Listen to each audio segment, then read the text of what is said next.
안녕하세요, 위블맨입니다. 올해도 식스킹스 슬램이 열립니다. 이 대회는 사우디아라비아에서 지난해에 이어 올해 두 번째로 열리는 특급 이벤트 대회인데요. 현역 상위 랭커 6명이 모여 토너먼트 형식으로 최강자를 가리는 방식입니다. 지난해 첫 대회에는 나달과 조코비치가 참가해 화제를 모았죠. 특히 할리우드 영화급 티저를 선보이며 기대감을 높였고 무엇보다 오일머니 파워를 제대로 실감할 수 있었습니다. 일단 대회에 나서기만 해도 20억 원을 받았고 지난해 우승한 야닉 시너는 단 3경기만 뛰고도 상금으로만 600만 달러, 우리 돈 80억 원 넘게 챙겼습니다. 이번 대회 역시 총 상금은 1350만 달러이고 참가한 6명은 참가비만 약 20억 원, 우승자는 추가로 450만 달러를 얻습니다. 테니스 역사상 단일 대회 최고 상금액인 건데요. 다만 어찌된 일인지 기대감은 지난해만 못합니다. 일단 라인업부터 김이 좀 샜습니다. 애초 현역 최강자들이 참가한다는 미명 아래 세계 1위에서 6위까지가 출전할 예정이었는데요. 즉 알카라스, 시너, 지베레프, 조코비치, 프리츠, 드레이퍼가 나오기로 했었는데 지난달 드레이퍼가 부상으로 시즌을 조기 마감하면서 공석이 생겼습니다. 주최 측은 부랴부랴 대체자를 찾았고 지난해 참가했던 메드베데프나 루네 혹은 랭킹으로 쉘튼이나 무세티가 거론됐습니다. 그런데 모든 이의 예상을 깨고 치치파스가 참가 명단에 올랐습니다. 6황제 대전에 웬 20위권 선수냐는 의구심이 나왔는데요. 테니스계가 수군대자 주최 측은 치치파스는 전략적 대체자라고 설명했습니다. 대회 흥행, 이미지, 브랜드 균형 이 세 가지를 모두 만족시킬 수 있는 가장 무난하고 안전한 선택지였다는 건데요. 즉 지금의 치치파스가 랭킹이나 기량은 많이 떨어졌지만 한때 세계 3위까지 올랐고 또 현역 선수 중에서는 페더러, 나달, 조코비치를 모두 2번씩 이긴 유일한 선수라는 점이 작용했다고 덧붙였습니다. 치치파스가 사우디에서 열렸던 이전 대회들에도 참가한 적이 있어서 다른 선수들보다 더 팬 흥행성이 있다고 봤다는데요. 그냥 가장 빨리 섭외된 선수가 아니냐는 합리적 의심의 눈초리는 여전하지만 어찌됐든 부상과 부진, 연인 결별, 코치 교체 등 올해 유난히 어수선했던 치치파스는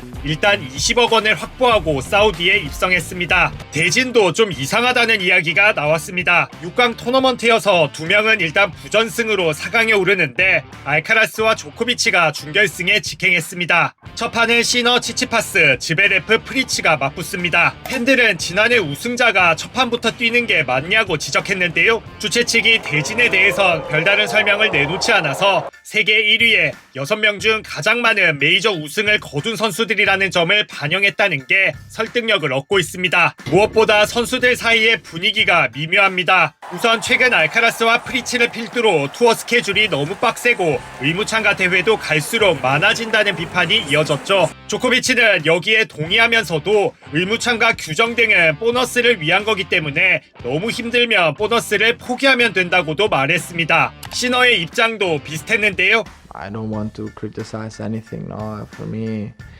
everyone thinks in different ways. We can still, as I always say, we can still choose. You know, as players, you just have to understand what the priority is for ourselves.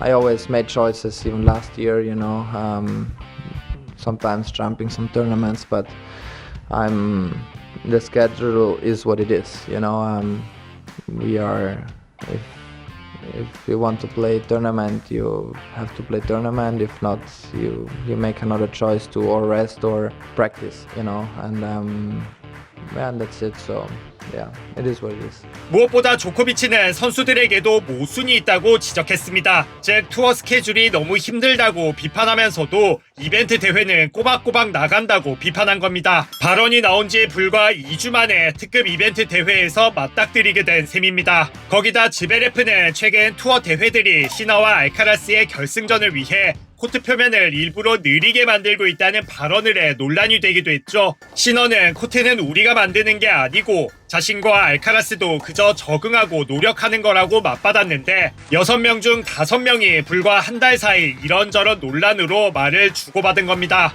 선수들의 몸 상태도 성취하는 상태입니다. 알카라스는 재팬 오픈에서 당한 발목 부상으로 상하이 마스터스를 건너뛰었고 시너와 조코비치, 프리츠도 크고 작은 부상으로 상하이에서 몸이 좋지 않았죠. 치치파스의 허리 부상도 여전합니다. ATP와 사우디의 관계도 어수선한데요. 사우디는 오일머니를 앞세워 테니스에 대한 영향력을 점점 늘려왔죠. WTA 파이널스, 넥스트젠 파이널스도 유치했고 더 나아가 10번째 ATP 1000 대회도 노리고 있습니다. 거기다 이벤트 대회까지 수시로 열자 사우디가 테니스 구조에서 더 큰 역할을 갖고 특히 남자 골프처럼 혹시 대체 리그를 만들려는 것 아니냐는 분석까지 나왔는데요. 이에 ATP는 사우디 국부 펀드와 전략적 파트너십을 맺어 그 리스크를 줄이고 있는 상황입니다. 자사 홈페이지에 식스킹스 슬램 기사는 단 한 줄도 내지 않고 이악 물고 무시하는 자체가 ATP의 복잡 미묘한 심경을 대변하고 있습니다. 식스킹스 슬램 자체가 양날의 검 같은 대회죠. 인권과 여성 권리 등 국제적 비판을 테니스로 스포츠 워싱하려는 대회라는 비판도 있지만 지난해 나달과 조코비치가 마지막 맞대결을 벌인 곳이라는 상징성이 더해지기도 했습니다.